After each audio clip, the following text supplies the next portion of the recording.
Hey guys, welcome back. Thomas here.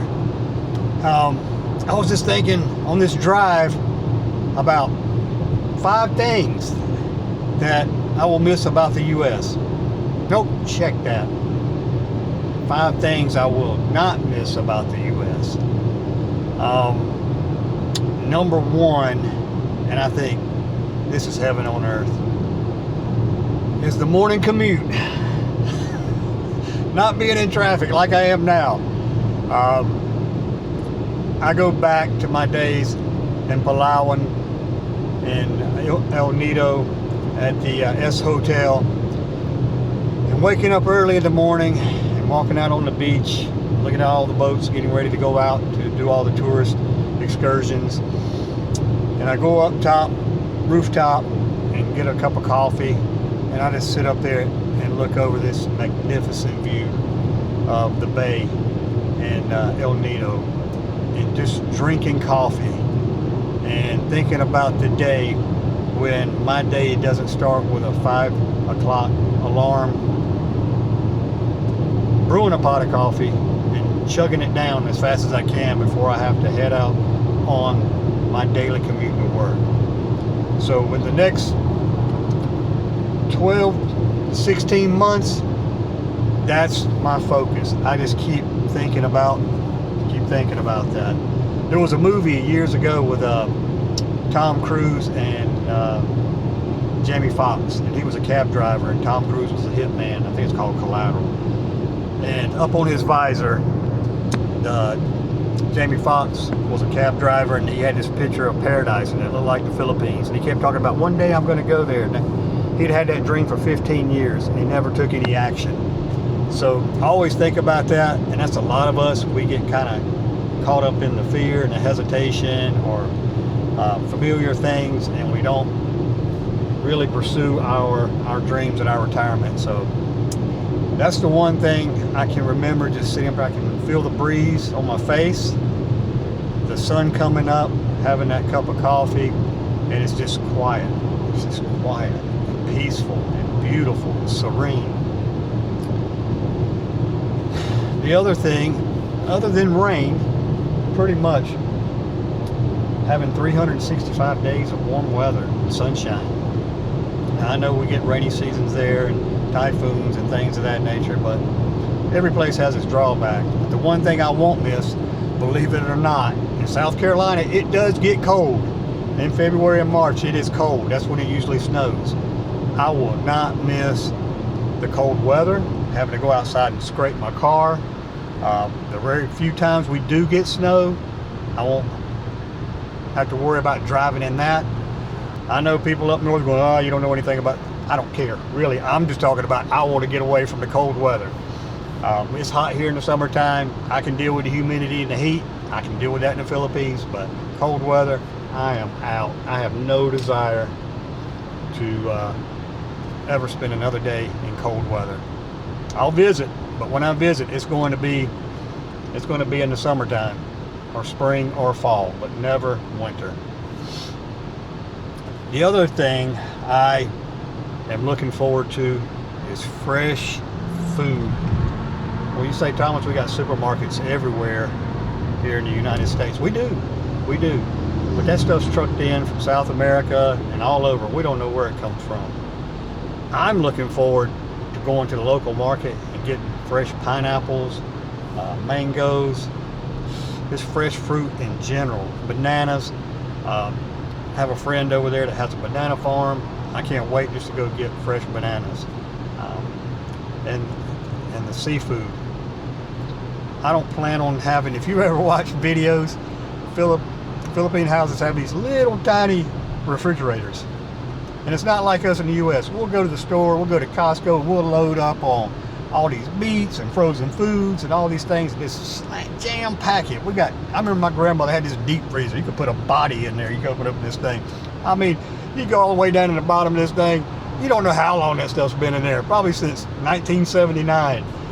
But over there, they go to the market, get stuff fresh every day, and that's what I want. I grew up in the South.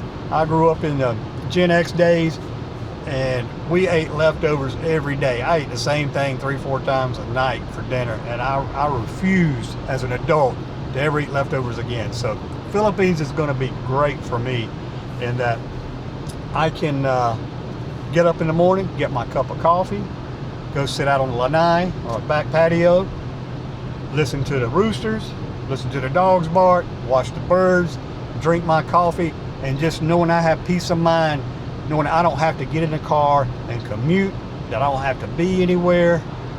That's the life I'm looking for, and I'm sure a lot of you are looking for that too. So far, if you like my content and you like what I have to say, please subscribe. My channel can't grow without your support. I'd really appreciate it if you just click that subscribe button and join me on this journey. But the other beautiful thing about the Philippines is there's a lot to see. I shared in past videos about Hawaii. There's only 8 islands. You run out of things to do. I mean, you can do it all in the 2 years I was there. But the Philippines, they got over 7,000 islands. I think it's like 7,600 and something. 20? I don't know. I might be off. Please don't blow me up in the comments, but they say that's based on low tide or high tide. It could be more, it could be less. But, you know, there are many beautiful places to visit just in the Philippines alone. I know I talk about going to other places to visit in Southeast Asia, but I think I just need to focus that first year of just checking out the Philippines. You know, I do the Airbnb thing. I won't commit to anything long term. Don't get caught up in a lease. Like I've seen the trap a lot of people have gotten caught up in, and they're stuck in a particular area for a year. My plan is to do the Airbnb. That way I don't really have to worry about an electric bill, water bill. All that's included in the Airbnb fee. So that's going to be my plan, and I'm going to explore. Plan on probably buying a scooter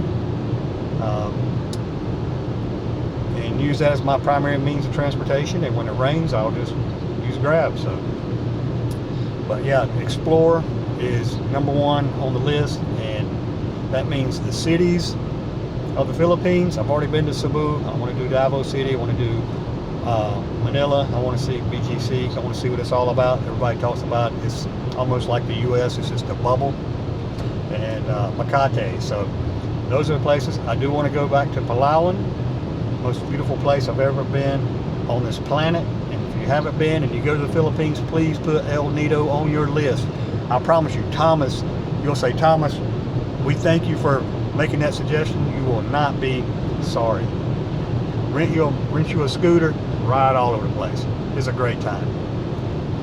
But there are there's other places I see other vloggers talk about, and I see pictures and I go Google them and research them. I don't know all the names, but I will, and I will be vlogging about them when I get there. So if you like this content, and it will be shifting when that time comes, but now it's about me deconstructing my life and getting rid of everything, going financial liquid, and relocating to the Philippines. But that is the last step. It's financial breathing room. I mean, I've shared with you guys, and I'm sure many of you are in the same boat. You see retirement, but you can't see retirement. I'm always doing this. Where is it? I can't see it because I can't afford it. I cannot afford it financially, but I can't afford it there. And just knowing that I don't have to wake up worrying about, okay, I got to pay this car payment. Oh my God, I forgot to pay my car insurance. Oh no, the property taxes are due on my house. It's just an endless treadmill of paying. You never own anything in the United States. It's all designed to have us keep paying the taxes, paying in the system. And in that case, a lot of us have to keep working and working past 62, 65, 67, and so on. So those are the 5 things that I'm actually looking forward to. So if you like my content and you want to join me on this journey, easy for me to say, just subscribe below. Usually I try to put out content twice a week, and hopefully it's informative and it gives you guys some good information, please go back, look at my my log of videos. There's some good tutorial videos. I know people don't like those, but if you've got a specific thing you're looking at, a visa, domicile, setting up your overseas checking accounts or checking accounts here that you're going to use overseas, take a look at those. I've even got one about the logistics of transporting my dog, Kona, over there. It's a deep dive with a lot of good resources. So, but I like to I'm going to try to keep it light. I'm going to just try to keep it light, keep it informative. And if you like that format, then hopefully you'll click on my channel and you'll join me on this journey. But like I always say, time is strong. Do not rush it and do not waste it. And with that said, my time is up. Time is strong, and so are you. You have got to stay focused. Never give up on your big dreams.